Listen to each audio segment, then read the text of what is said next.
We're excited to go to a new collection today. It's actually not as local as I thought, so we actually picked up a plane, which is cool. Yeah. A little private action. Jay, thank you for coming with us. Absolutely. Beautiful clouds going by there. Nice clouds. Just kidding. I'm going to show you this really cool collection. Sometimes, actually all the time, it's not just about the bikes, it's about the people that own the bikes. And in this case, the man cave. That's right. Is a big part of it. Let me show you outside really quick of this really amazing man cave, only because I'm a huge Rover fan, and that's right when you first walk in.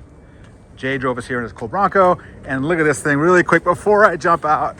Abby and I were, actually all three of us were kind of geeking out on this one. And this is how he got here to meet us. Isn't it rad? All right, I don't want to take all your day, but I'm gonna show you so much neat stuff. This is one of those man caves I really wanted to share. I could have so much fun with that just alone. You walk in, and again, this is all, man, my wife would not tolerate a lot of this, but look at this wallpaper. I didn't even know they made stuff like this. You go this way, and a little kitchen. Of course, the big Kiss fans. How can you go wrong with that? And look at this wallpaper. Razor blades, knives. It's so great. Coming through here, if you remember, thank you so much, Clay. If you remember way back when, these are the racks that used to be in our hangar back before we did our container structure. So these gentlemen picked those up from us. Some of these bikes may be coming to us for our auction site, right, Avi? That is correct. Likely the Laverna. Actually, this one's just the Laverna for sure for now. We'll see what else comes in. But you've got a Ducati Superlate, Moto Guzzi over here. Those two he mentioned, Clay said that those two will probably come to us too. So we'll see those. This is a custom put together by one of the owners. Over years, he accumulated parts and just kind of made his ultimate version of it. So the driveline from a /6 gives you better acceleration. Battery boxes are relocated here. Custom exhaust, all kinds of. Oh, the front end from a GS for better suspension, that kind of thing. And of course, a Motor Marine 3.5 and a Norton Dominator down here, which is a beautiful 600cc British bike. Needless to say, very eclectic taste. I love that. Love this furniture. It's really cool. And this is neat. It doubles as a soundstage and things like that. So this would be really handy if you're a single guy and you're trying to go to Hollywood to meet your next girlfriend, because you can come in here and use this. What's that? Or boyfriend, whatever. But check this out. Look at this neat room. How much fun you could have in here. I put a funny picture on our social media showing the three of us holding these, because it reminded me of one of those 80s, 90s bands. But anyway, back to the bikes. Sorry about that. We move this way, back to bikes. Abby's already back there. Again, some of these you're going to likely see on the auction site. We're still going back and forth on all that. But the one gentleman in particular is a big Sidecar fan. So Abby, you know a lot more about these. Okay, and this is the same brand that had the Quadster. That's the same. So G&G, two guys that started, both the last names started G. This is the GG Duetto, not built really as a motorcycle that you added a sidecar to. It's built as a complete rig. So it uses the motor from a BMW K1100 RS, the flying brick. You can see it's got the BMW dash, but they've even done little touches like add their logo there. That button where I'm kind of pointing, that's where you put reverse. Heated grips, power windscreen, all the accoutrements, little storage box back there. But the coolest thing probably is going to be this front swing arm setup. If you can swing around. I actually love that myself. But just like that's not even a decal. That's actually part of the whole mold. But really cool. As far as we were aware of, there's only two in the country, and this is the only one that's actually plated and road legal. Yeah, so, California. So we'll ride legal. Yeah.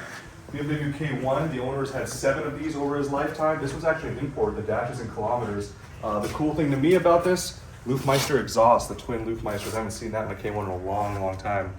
But he's got matching helmets for a lot of these bikes.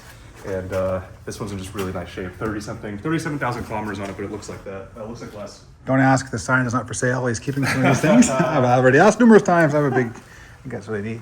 BMW R90S, those of you that know the bike are going to go, that's not a correct fairing, and that's true, but it's kind of a cool period history.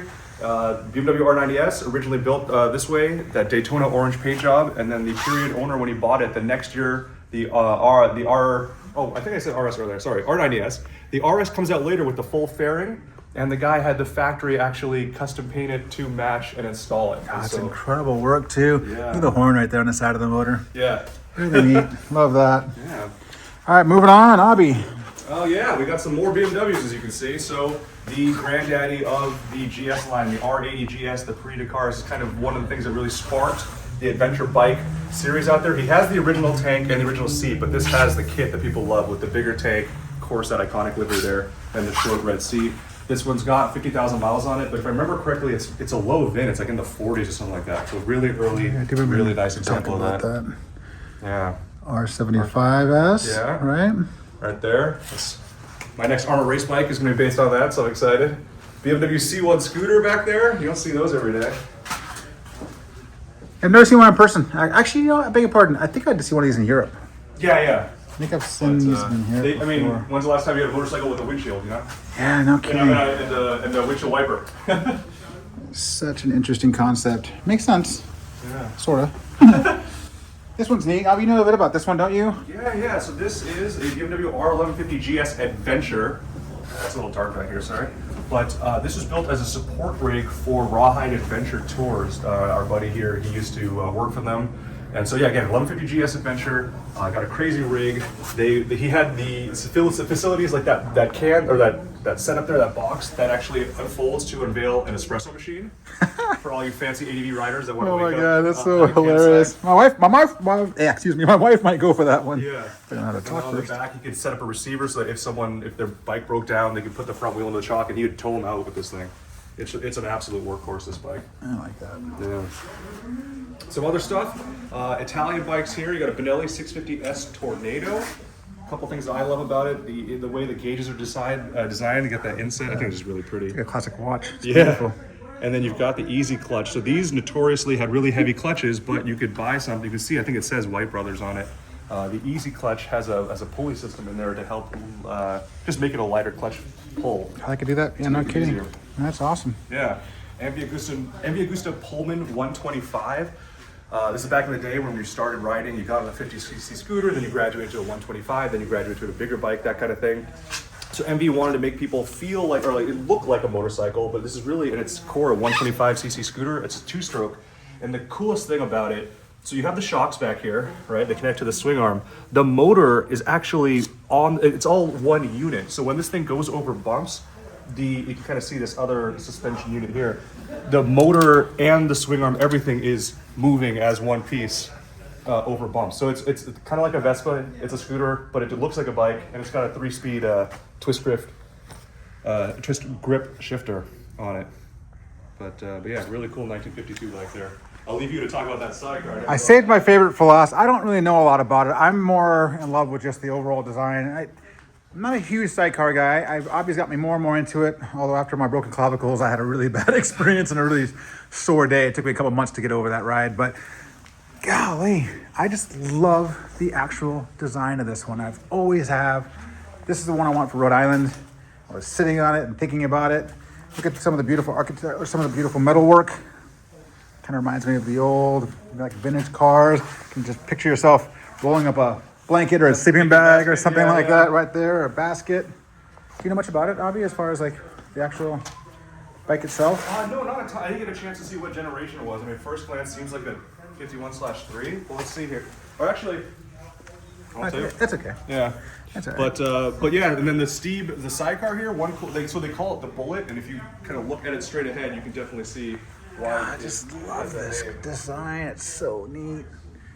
This bike, he's pretty serious about putting this one on the auction site. Two different owners. So one owner owns a lot of those ones. One owner owns more of the left side. And then on the other part, where we first started, they're basically 50-50 on those. So a couple of these he's going to keep. This one in particular, it looks like he's going to keep that one. I'm trying to talk him into keeping it. It's so special, and I could tell he loves it. Yeah. The MV he's still going back and forth with. Super Veloce. Do you know how many miles it is? Oh, it's digital, isn't it? It's digital, yeah. I'm not going to know. It's probably not very many since there's so many bikes. Moving on this way, the 851 with the Fast by Faraci exhaust. That one more than likely will come our way. We'll keep going back and forth on that. It actually has a full titanium exhaust. Well, I beg your pardon, the full titanium exhaust is for the 749. And this is the 749S, so some of you might think I'm incorrect with that because you're used to seeing Öhlins forks, but the early gen had didn't have Öhlins. So it's got the black swing arm, really good looking bike. Obviously the solar tail section. And that one, more than likely, we're going to help him with. You know much about the Guzzi? Yeah, Moto Guzzi V7 Sport. This is one of the early ones. Assuming the paint is original, these were copied, but the first ones were called the Teleo Rosso. It's red. It's Italian for red frame. And so if this is one of the original ones, obviously the green bodywork and the red frame is really distinctive. Moto Guzzi did a tribute to this with some of the more modern bikes, but this would be one of the early, like first 200-ish of the V7 Sports. So super collectible, assuming that the paint is correct. I didn't get a chance to talk to him about it yet, though. Oh, you know, I did remember when you were saying that. This bike won at the Quail. Oh, right? That's right. I say it was like a 99. 99.75% grade on it, and it previously, it won the Quail. And then it's kind of the small world things. A client of ours used to own it that we used to go to the rock store with all the time on Sundays, and he sold it to this guy, and maybe we'll find it a new home. It might be my home. There you go. I really do love this. I think it would be just phenomenal. Of course, I do that a lot. Well, it was really fun. Great little tour of a collection. And I'm glad our flight here was nice. Successful. Now we got to go fly back home. Thanks, man. That was fun.